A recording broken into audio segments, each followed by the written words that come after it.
Baiklah semuanya, bentar. Saya mulai yang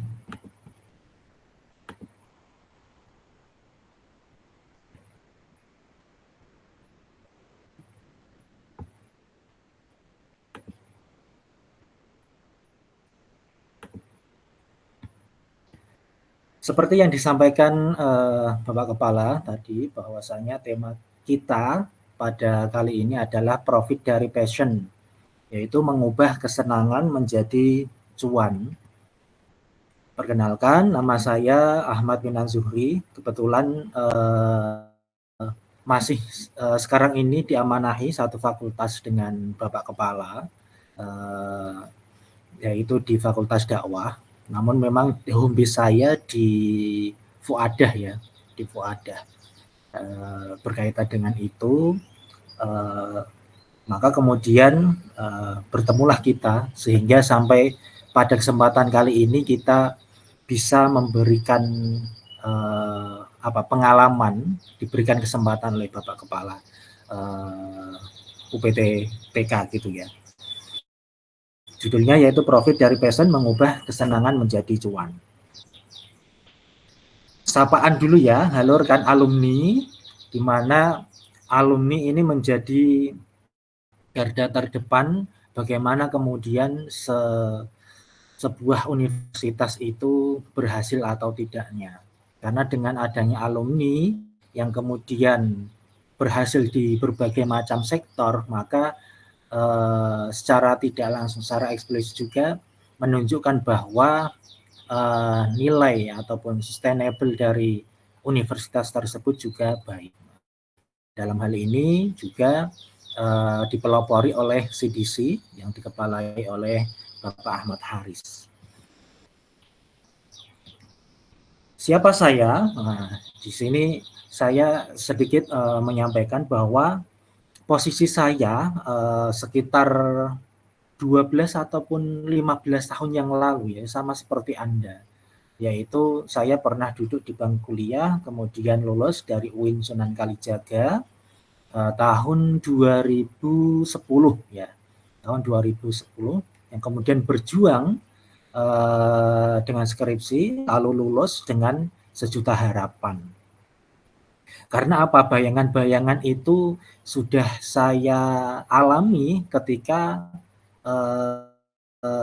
masa-masa transisi, yaitu ketika sudah lulus, munakosah, kemudian tinggal menunggu wisuda. Namun apalah daya bahwasanya perjalanan karir itu memang ada yang mulus, ada yang tidak. Nah, selama saya sudah lulus 1 tahun, yang kemudian kembali ke kampung halaman, yaitu di daerah Pati, mencari sana kemari, ternyata selalu gagal gitu ya, sampai 1 tahun. Yang pada saat itu kemudian saya menunjukkan tekad bahwasanya saya harus kembali ke Jogja lagi, begitu ya. Mengapa harus kembali ke Jogja lagi? Karena memang di sana relasi saya, di sana ruang lingkup yang saya pahami dibandingkan di daerah saya. Karena sudah sejak berpuluhan tahun saya sudah tidak berada di daerah saya, yaitu di Pati. Sehingga kemudian saya memberanikan diri, izin kepada orang tua, kemudian masuk kembali di Jogja, sehingga kemudian ada pada saat itu adalah masa-masa di mana pembukaan lowongan untuk guru karena masa ajaran baru. Saya daftar di sekolah baru, sekolah rintisan, dan diterima. Kebetulan itu di daerah Sleman, di Cebongan ya. Kalau di Jogja, di Salatiga ada Cebongan, di Jogja juga ada Cebongan. Di Sleman situ, dusun Gabahan, ada satu yayasan namanya Yayasan Al Kausar di sana. Saya diterima di sana menjadi guru kelas dulu karena memang background saya di S1-nya yaitu pendidikan, sehingga saya mengajar menjadi guru kelas gitu ya. Namun di balik itu ketika saya sudah menjalankan karir saya karena apa namanya, ijazah saya adalah seorang pendidik gitu ya, di bidang formal, pekerjaan formal. Saya memang, selain itu menekuni menekuni, passion-passion, hobi-hobi saya yang kemudian itu saya gunakan untuk tambahan tambahan untuk hidup, benar-benar hidup sendiri, sudah tidak disokong, tidak disupport, dana segar dari orang tua. Mengapa? Karena memang perjalanan karir saya ketika di awal itu memang, gajinya sedikit ya, tidak sampai ya?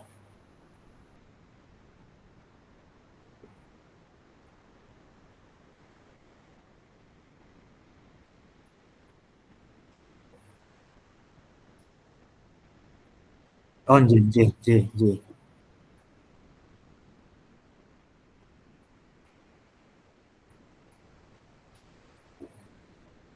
Sudah terlihatkah? Belum ya?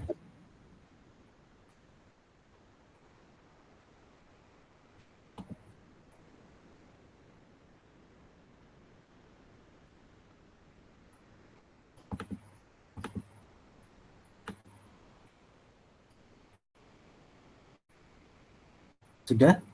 Sudah terlihat?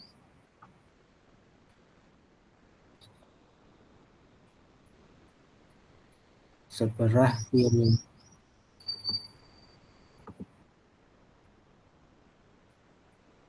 Gambar buku kebuka. Mana ini?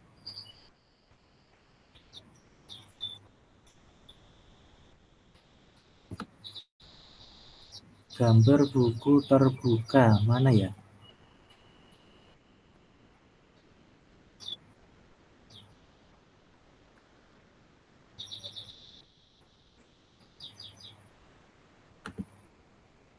Nggak terlihat nih. Mana ya? Atau begini saja?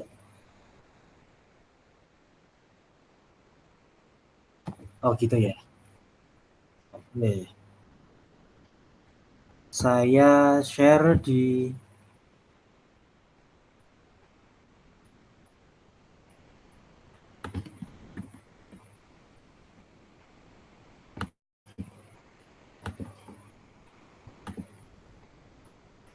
ya, mohon maaf ini ada kendala teknis nggih. Nanti akan saya lanjutkan kembali. Ini saya kirim terlebih dahulu.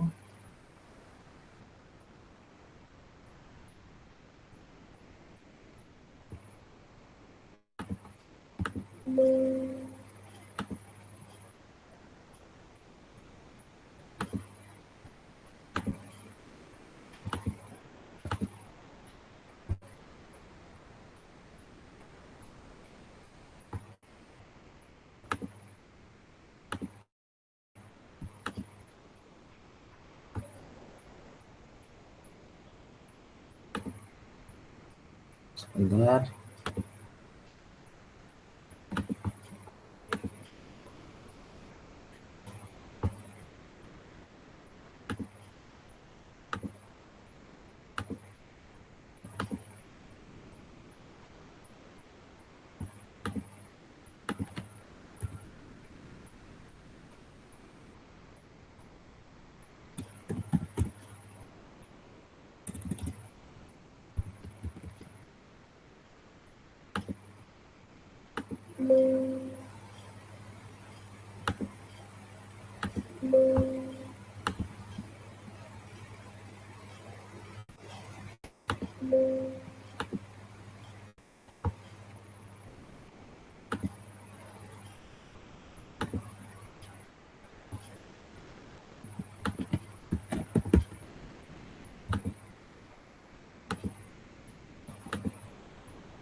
Sudah terkirim ke Pak Kepala?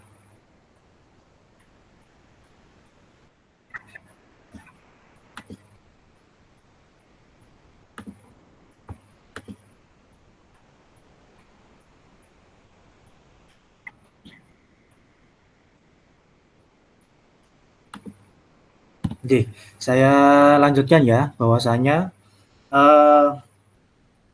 tadi masuk sampai pengalaman saya ketika pertama kali mengajar ya, mengajar bagaimana kemudian saya menyelani kegiatan itu dengan passion yang saya punyai, hobi yang saya sukai, di mana hobi tersebut itu alhamdulillah bisa menambahi pendapatan saya saat kemudian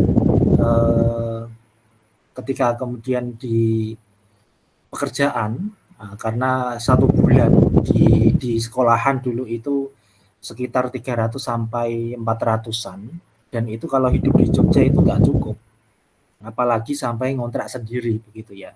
Sehingga kemudian saya ada beberapa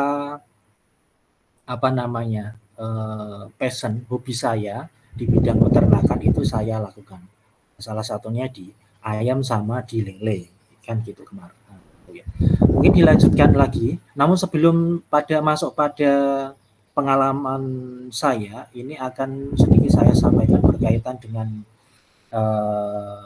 apa sih profit dari passion itu maksudnya. Mungkin bisa dilanjutkan? Ya. Jadi dilema alumni, realitas versus passion, bahwa realitasnya karir kita itu harusnya beranjak dari ijazah dan gelar kita, sehingga kemudian mendapatkan stabilitas gaji dan jenjang karir. Selain itu juga tuntutan profesional dan target, serta ekspektasi keluarga dan sosialnya. Nah, dari realitas itulah yang kemudian terkadang tidak sesuai dengan realitas keinginan kita, bahwa dapat ijazah, gelar, kemudian gajinya stabil, tuntutan profesional dan targetnya itu juga tercapai, dan ekspektasi keluarga serta sosial itu juga bisa dikabulkan gitu ya. Dari situlah kemudian muncul dilema anxiety, bahwasanya wah, saya ini sudah lulus tapi kok seperti tidak berguna gitu ya. Maka di sela-sela itu sebenarnya bisa kita gabungkan bagaimana ijazah kita itu diriletkan, dihubungkan dengan passion kita, bahwa secara substantif pengalaman kita, pendidikan kita itu bisa untuk mengelola segala macam kegiatan. Salah satunya passion kita, hobi kita, yang mana itu akan memunculkan kreativitas dan ekspresi diri kita.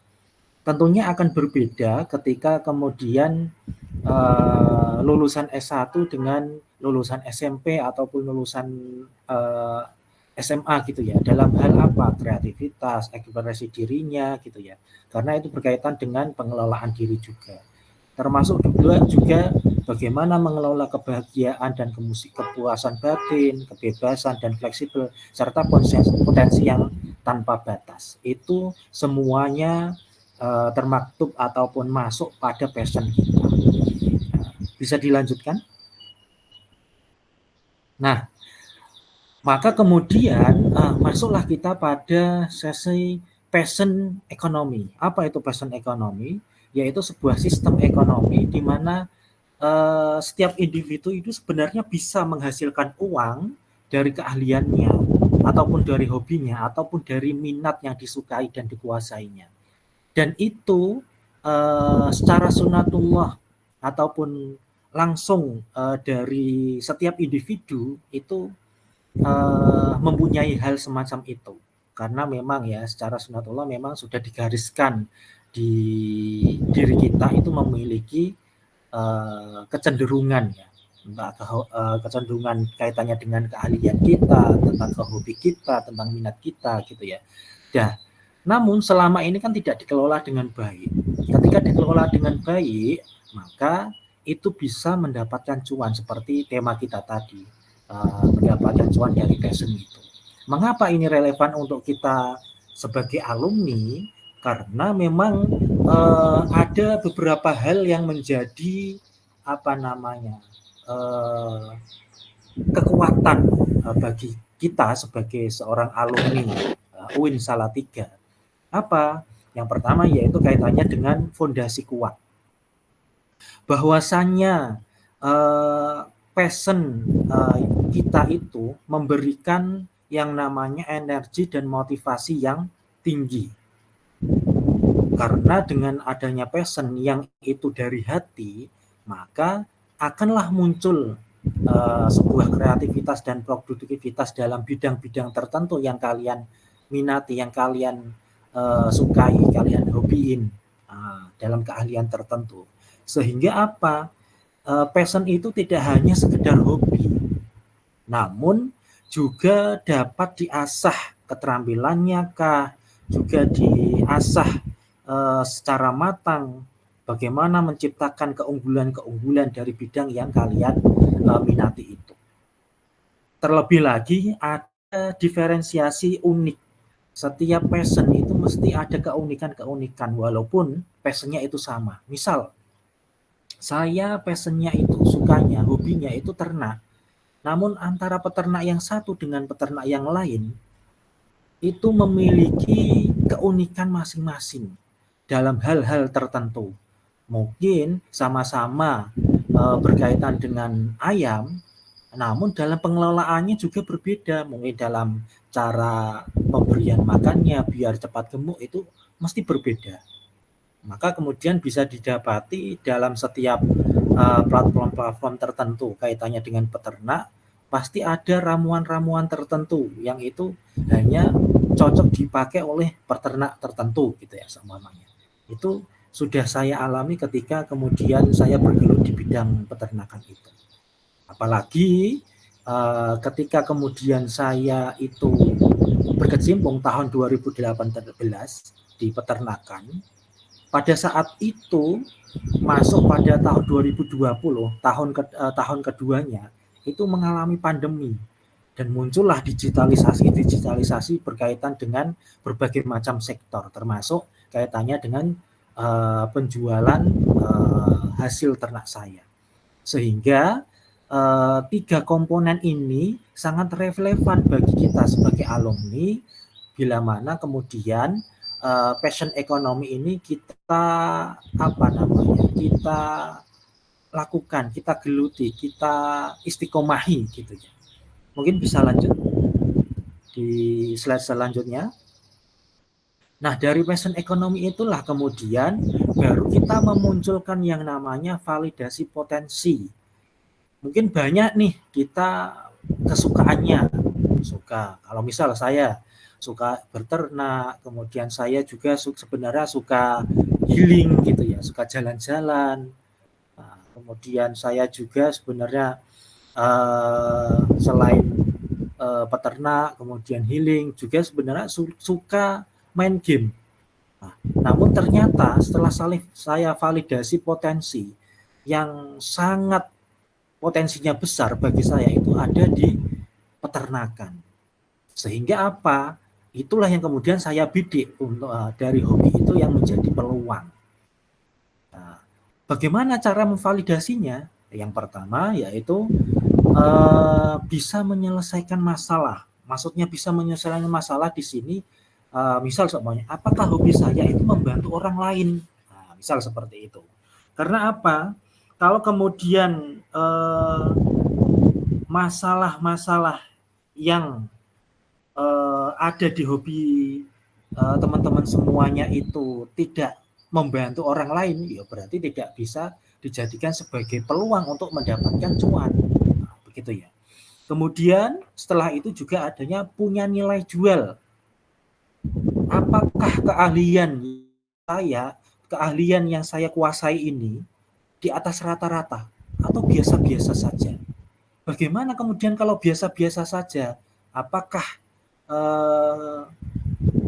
bisa saya upgrade agar kemudian orang itu bersedia untuk membayar atas jasa saya, atas barang saya, gitu ya, atas hasil dari hobi saya ini. Jadi itu harus divalidasi dulu. Agar apa? Memang ekonomi passionnya ini muncul gitu ya. Kemudian setelah itu masihkah menyenangkan jika jadi kerjaan saya? Itu bisa ditanyakan, apakah saya akan tetap mencintai passion ini ketika kemudian ada deadline. Misal seumpamanya sudah mulai bergerak bisnisnya dari hobi kalian itu. Kemudian ketika kemudian banyak peminat ataupun banyak konsumen yang minat atas jasa ataupun atas barang yang Anda buat, apakah masih kemudian kamu merasa senang dengan hobimu itu yang menjadi pekerjaan sampingan gitu ya.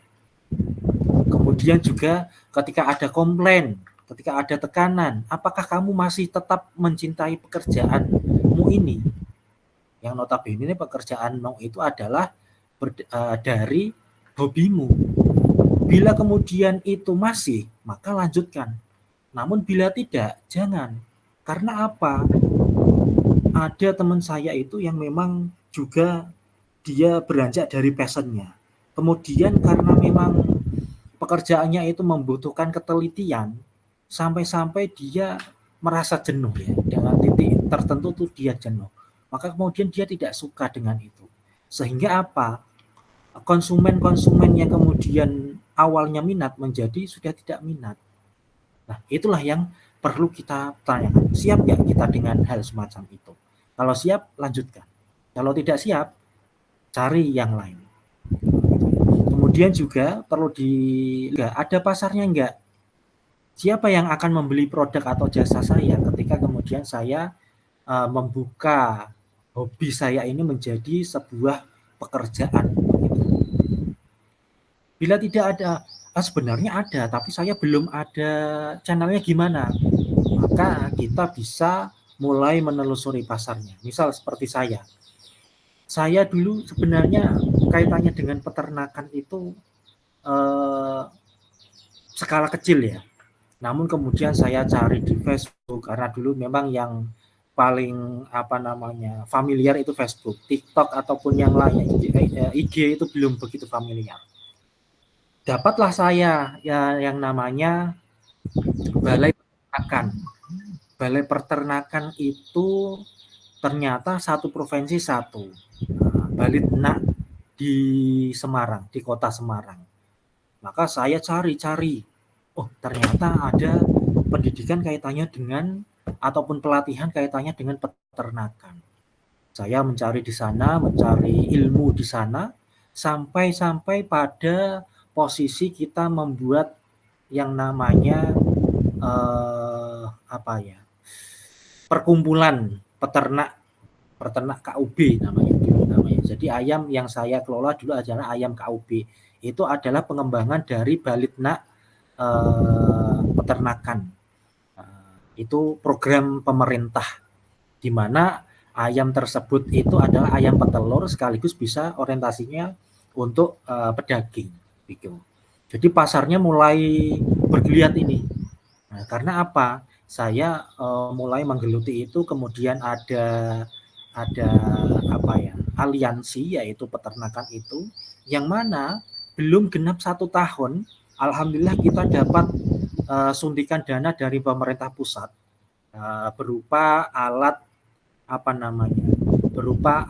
peternakan, untuk membuat pakan gitu ya, untuk membuat pakan senilai 4 miliar.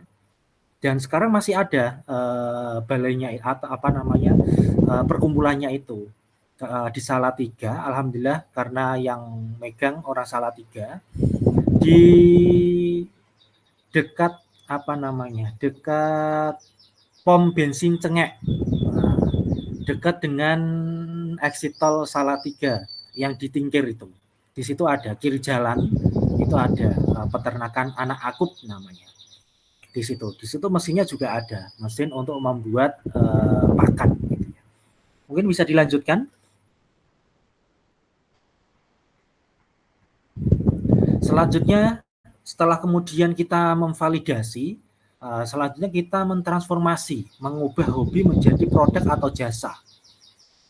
Misal seumpamanya hobi kalian itu adalah fotografer, maka bentuk produknya adalah apa? Yaitu jasa foto, priwet kah, wisuda kah, produk kah, mungkin yang alumni KPI ataupun tidak alumni KPI tapi memang hobinya kaitannya dengan fotografi, kenapa tidak? Selain untuk menambah pengalaman kan gitu. Misal seumpamanya kalian sudah bekerja di suatu instansi, namun kemudian bisa juga menjadi pekerjaan sampingan. Karena apa? Posisi saya juga masih ada pekerjaan sampingan sampai saat ini. Walaupun sebenarnya tidak beternak ayam lagi ya. Namun masih di dekat-dekat itu, yaitu kaitannya dengan beternak. Kemudian suka memasak, ini yang cewek-cewek mungkin ya, bisa bentuknya produk jasa ataupun yang lainnya.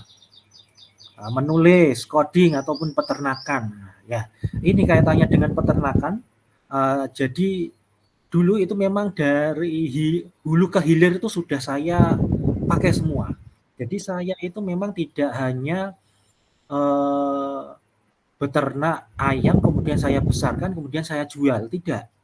Namun mulai dari menyediakan telur, kemudian menyediakan DOC, menyediakan indukan, kemudian menyediakan ayam untuk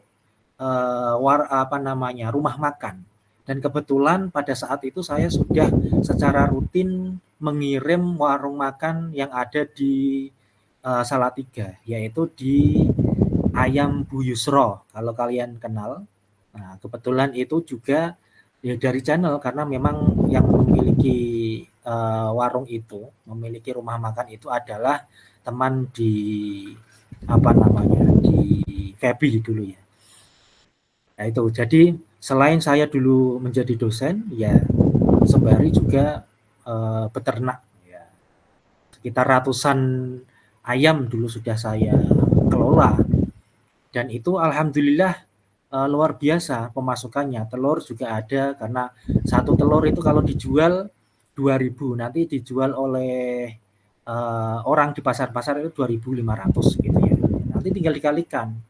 Kemudian juga ada indukannya kaitannya dengan peternakan ya. Karena yang saya kuasai adalah peternakan. Indukannya satu paket itu kemudian satu pejantan, 4 betina gitu ya. Dan itu kalau sudah produksi seharinya itu bisa 4 telur ya, karena memang 4 atau 3 setiap harinya telur yang akan dihasilkan untuk indukan. Satu paket karena betinanya itu 4. Kemudian juga selain itu bibit yaitu DOC-nya. Nah, DOC dulu saya jual 7.500 satunya. Belum lagi pedagingnya, per kilonya dulu saya dibeli 32.000 sampai 33.000 per kilonya. Jadi ayam yang dikirim di Bu Yusro itu rata-rata antara 1,5 kilo sampai 1,8 kilo per ayamnya itu. Sehingga apa? Dagingnya masih empuk, enak dirasakan gitu ya.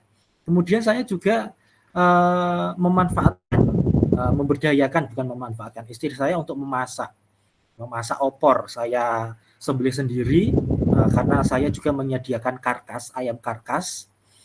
Saya sembelih, kemudian bisa dibeli ayam karkasnya satu ayam gitu ya, sudah bersih tinggal masak, atau juga pesan langsung matang, mungkin ayam bakar kah ataupun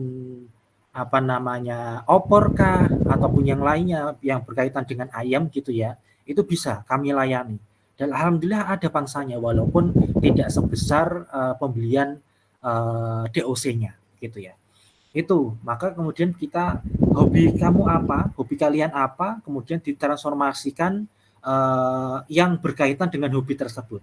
Misal tadi kalau saya peternakan ya bisa pembesaran, bibit, pedaging, frozen dan yang lainnya, atau semuanya kalau bisa menguasai semuanya malah bagus. Itu namanya memanfaatkan dari hulu ke hilir dari peternakan itu sendiri. Mungkin bisa dilanjutkan. Kemudian slide selanjutnya adalah strategi pemasaran yang praktis. Mungkin teman-teman sebenarnya sudah tahu, apalagi Gen Z itu adalah yang melek dengan digital gitu ya. Namun memang ini dulu yang saya lakukan, strategi pemasarannya yang praktis. Di mana di Facebook saya setiap hari pasti nge-share kaitannya dengan peternakan saya. Sekaligus bagaimana kemudian saya berbagi pengalaman gitu ya. Itu yang poin ketiga itu, berbagi bukan hanya berjualan. Jadi saya berbagi pengalaman di grup-grup peternakan yang mana misal seumpamanya obat untuk menangani flu untuk ayam gitu seumpamanya ya. Itu kemudian saya bagi share kalau saya memakai jamu ini tradisional yang mana itu tidak berefek samping kan gitu ya. Jadi berbagi pengalaman berkaitan dengan peternakan atau mungkin kalau fotografer mungkin yang berbagi bagaimana menggunakan fotografer yang memfoto yang bagus gitu ya, atau membuat jasa-jasa kaitannya dengan flyer ataupun yang lainnya yang bagus, itu kan bisa sesuai dengan hobi kalian, bisa di ATM ya, diamati, ditiru dan dimodifikasi saja. Kemudian memanfaatkan jaringan saya dulu teman-teman DTT, yang mana alhamdulillah jaringan saya yang memiliki Bu Yusra itu tadi salah satunya. Kemudian juga teman-teman dosen, saya tawari ayam karkas, kemudian saya tawari frozen ayam bumbu ruja ataupun ayam bakar gitu ya, tinggal goreng saja gitu ya, ayam goreng gitu ya, tinggal goreng, sudah saya kasih bumbu, saya buat menjadi frozen gitu. Dan alhamdulillah mungkin karena relasi itu yang awalnya sebenarnya kalau orang lain yang menawari tidak mau, karena ini adalah teman saya, menjadi mau gitu. Jadi dari teman-teman. Nah, karena apa? Dimulai dari lingkungan atau lingkaran yang terdekat kita. Bahkan saking getolnya saya nge-share di Facebook, kemudian di WhatsApp juga teman-teman, ada juga itu yang membantu ngelingkan ke warung makan yang lain gitu ya. Karena kebetulan ada temannya teman itu ada yang berbisnis di warung makan. Selain Bu Yusra itu yang kemudian saya mengirimi ayam hidup, dihitung per kilonya begitu ya. Mungkin bisa dilanjutkan slide yang selanjutnya, Bapak. Yang selanjutnya yaitu merancang model profitnya. Bila mana kemudian teman-teman itu sudah bekerja, maka tidak boleh resign walaupun misal itu sudah berjalan dengan baik. Karena apa? Misal seperti saya ya, sebelum kemudian saya tahun 2021 diangkat menjadi PNS, itu saya masih melanjutkan peternakan saya. Karena apa? Karena masih belum tentu sebelum memang betul-betul menjadi PNS, walaupun sebenarnya 1 tahun itu sudah ada garansi yaitu CPNS-nya. Namun kemudian tetap saya lanjutkan gitu ya, saya lanjutkan dulu. Karena apa? Khawatirnya bisa jadi nanti ya qadarullah saya tidak lulus dari calon kemudian menjadi PNS. CPNS kan baru calon. Jadi belum tentu kemudian bisa menjadi PNS-nya karena masih masa orientasinya gitu ya. Mulailah hobi tersebut sebagai proyek sampingan. Bila Anda kemudian sudah bekerja, jadikan sampingan. Baru nanti kalau sudah bahkan ada teman saya itu yang sebenarnya itu sudah menghidupi dia, tapi dianggap menjadi sampingan. Karena apa? Posisi dia itu malah nyaman menjadi pendidik. Jadi posisi dia kalau diwujudkan bahwa saya itu pendidik, walaupun di luar itu ada bisnisnya yang secara cuan itu lebih besar begitu ya. Banyak yang seperti itu teman saya. Maka tetap digunakanlah ini dipakai sebagai second plan gitu ya, ataupun side hustle-nya, proyek sampingan yang itu untuk mengurangi resiko. Pilihlah model pendapatan. Nah, ini harus ditentukan apakah per jam, atau per hari, atau per minggu, atau per bulan, atau per produknya. Itu harus dispesifikasikan. Kalau saya per jamnya itu ada, per harinya ada, per minggunya ada, per produknya juga ada. Karena apa? Itu tadi saya sampaikan dari hulu ke hilir bisnisnya. Temanya apa? Temanya peternakan ayam gitu ya. Karena ayam itu bisa digunakan sebagai apa saja tadi yang saya sampaikan, ada per paketnya ayam, indukan, DOC, daging dan lain sebagainya. Lakukan kolaborasi dengan bisnis sejenis agar mendapat tambahan komisi dan jejaring. Jadi saya juga sesama peternak, kalau misal seumpamanya stok indukan saya itu udah habis, maka kemudian saya ngambil di peternak lain yang itu saya menggaransi bahwa kualitasnya bagus. Begitu. Jadi saya tinggal mengambil, misal ada pesanan nih, indukan 2 paket apa 3 paket gitu ya. Maka akan saya ambilkan dari peternak lain, yang mana saya ngambil dari peternak tersebut itu di bawah harga sebelum saya jual, dan peternak tersebut itu mau. Nah, itu adalah kolaborasi. Nah, apa?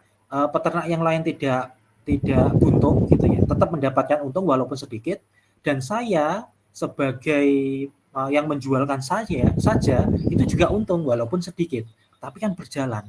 Bahwasanya image-nya nanti apa? Oh, kalau di peternak itu selalu ready, walaupun tidak kemudian produknya sendiri, gitu ya. Tapi bisa menjamin, menggaransi, gitu ya. Dan mau membeli hasil dari yang sudah dibeli itu tadi. Mungkin hasil dari anakannya ataupun yang lainnya. Saya berani membeli juga. Begitu. Kemudian pisahkan rekening pribadi dan rekening bisnis. Jadi kecil apapun tetap harus dipisahkan. Agar apa? Agar tahu bahwa saya kan bisnisnya itu kaitannya dengan peternakan. Maka resiko peternakan bisnis barang hidup itu resikonya lebih besar dibandingkan bisnis barang yang mati gitu ya. Maka memisahkan rekening pribadi dengan rekening bisnis itu sangat wajib sekali. Karena apa? Karena ada simpanan-simpanan tertentu untuk misal seumpamanya ayam itu sakit ataupun yang lainnya. Resiko-resiko itu harus kita antisipasi, atau mungkin pakannya itu naik gitu ya. Kan resiko juga itu. Sehingga apa? Ketika kemudian kita naikkan harganya, itu bisa jadi konsumen itu akan lari gitu ya. Maka bagaimana kemudian menstabilkan itu?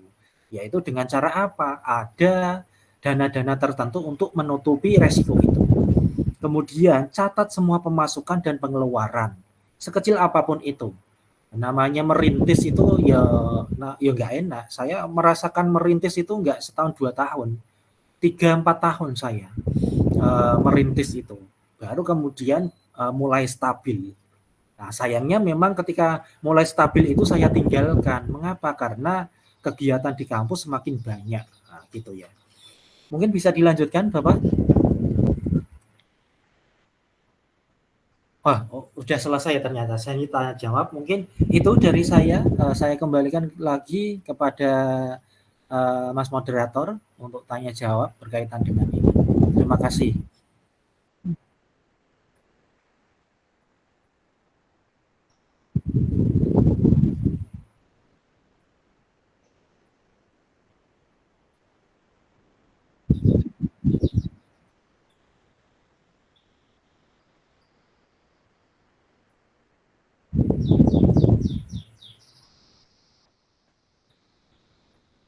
Silakan bagi teman-teman kaitannya dengan passion. Ini memang sangat memungkinkan sekali Karena saya yakin teman-teman semuanya itu memiliki passion-passion tertentu yang dikuasai. Kalaupun wah passion saya ya kuasai, tapi dibandingkan itu lebih jago itu, nggak apa-apa. Saya juga seperti itu dulu. Yang penting itu action dulu. Yang tadi saya sampaikan juga bahwasanya untuk menguatkan apa namanya keahlian saya berkaitan dengan peternakan, saya belajar mengikuti workshop yang diadakan oleh Balai Peternakan yang ada di Semarang. Itu di daerah Ungaran sana, Balai Peternakannya dulu itu. Jadi saya mengikuti beberapa kali workshopnya itu gratis karena memang itu programnya dari Balai Peternakan, sehingga tambahlah ilmu berkaitan dengan peternakan itu. Mungkin bisa jadi juga nanti teman-teman yang passionnya apa namanya di bidang fotografer kah atau memasak ataupun yang lainnya bisa di Balai Tenaga Kerjaan mungkin ada yang mengadakan workshop berkaitan dengan itu, gitu ya. Sehingga kemudian bisa semakin handal, semakin profesional. Karena selain di Balai Peternakan, saya juga dulu ikut workshop yang diadakan oleh peternak sukses juga, orang Klaten dulu. Orang Klaten, beliau malah sudah membuat apa namanya ramuan untuk menjaga stabilitas kesehatan dari ayam-ayam yang dia ternak. Gitu. Monggo silahkan bila ada pertanyaan bisa disampaikan.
Ya, saya menambahi ya, bahwasanya dulu yang disampaikan oleh Pak Haris memang betul kaitannya dengan permodalan sebenarnya cukup cukup tidak menguras kantong ya. Karena dulu saya memang mulai dari beli DOC dari Balikna itu dulu dihargai 6,5 dulu itu ya. Jadi memang perhitungannya adalah FCR-nya kalau di peternakan itu. Jadi umur sekian FCR-nya berapa? Ada itu hitung-hitungannya, saya dulu belajar dari YouTube. Jadi sehari itu kuota makannya ayam dengan umur segini itu berapa? Nah, gitu ya. Itu FCR namanya. Sehingga tahu bagaimana kemudian kita mengelola pakan yang harus dikeluarkan. Agar apa? Agar tidak buntung. Berkaitan dengan itu tadi, bahwasanya ketika hobi itu adalah dijadikan bisnis, yang mana bisnis itu adalah barang hidup, maka resikonya itu akan lebih besar. Maka harus jeli, harus memang sangat rigid sekali untuk perlakuannya. Salah satunya yaitu dengan pakan itu tadi. Bagaimana kemudian kita mengelola pakan sesuai dengan FCR-nya. Sehingga tidak buntung, tapi untung. Untung pun kalau semuanya sedikit, tapi lama-kelamaan nanti akan menjadi banyak. Karena berkaitan dengan peternakan, itu bila ingin untung banyak, maka peternaknya itu harus di atas 500 ayam gitu ya. Itu baru bisa kemudian misalnya balik modal gitu ya. Kalau baru 100-200 itu hanya cukup untuk kemudian memilih bibit, pakan, dan menggaji karyawan gitu ya. Kalau untuk kembali ke kita itu hanya 100-200 ribuan saja, karena sudah saya praktekkan dulu ketika kaitannya dengan peternakan itu. Begitu, silakan bila ada pertanyaan. Mungkin yang lainnya juga bisa, tidak hanya peternakan, karena memang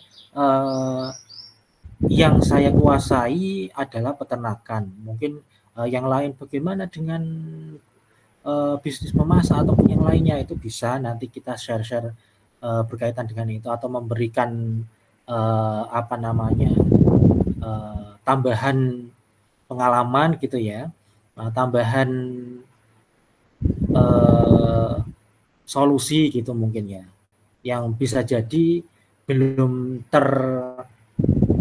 terakses oleh teman-teman semuanya.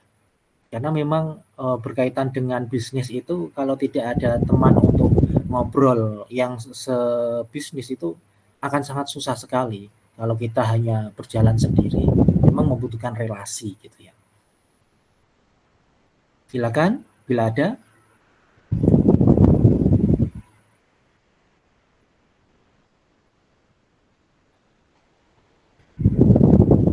Bagaimana Pak Ahmad Haris? Bila tidak ada.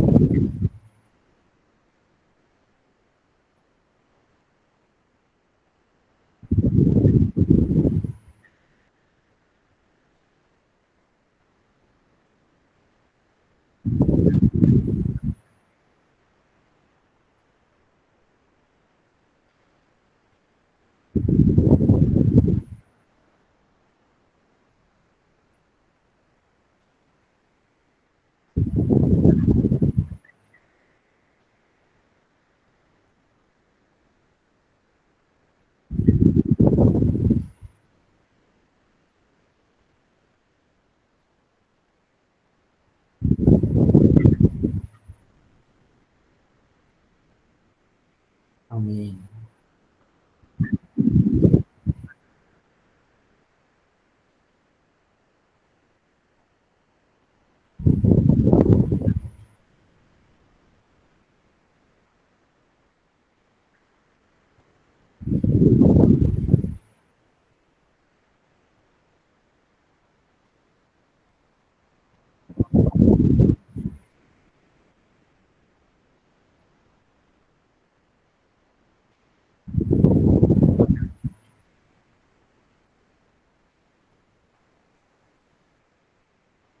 Terima kasih.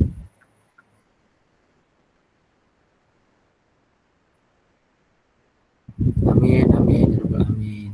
Terima kasih semuanya.